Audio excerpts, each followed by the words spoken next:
I just watched a video that made me think about this one time that an ex accused me of being in a lesbian relationship with one of my closest friends.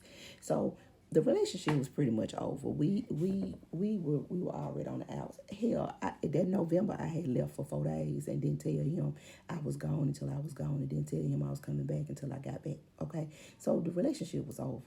I don't know what we were doing or what he was doing, but I had already checked out, and I thought that was evident when I did that. But anyway, let me go back to the lesbian accusations. So she bought me some flowers because not only was I ready to be done with my relationship, I also was having a hard time with my mom's death. Okay, so this was a couple years after she had passed, and she decided to make February that year Mika-wary. So she did. She started February 1st. She bought me flowers. She put all these facts on Facebook about the different things. I repost them every year. But anyway, so he, instead of thinking that that was a good thing for my friend, he accused us of sleeping together.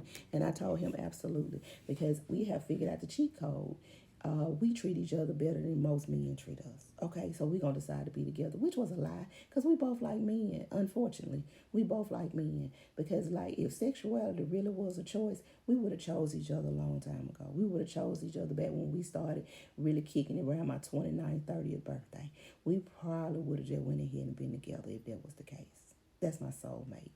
Even if we getting on each other's nerves, we really do get along. And most of my friends, we really would get along. If it was just that easy, well, we decided that we wanted to lick on each other, we would choose to lick on each other versus liking men. But it ain't our choice. It ain't our chemistry. We like men, and that's what we like. And shout out to the creator that made me think of that story because she said it, and it got me to thinking.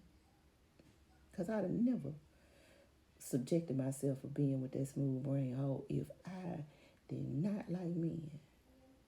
Something to think about.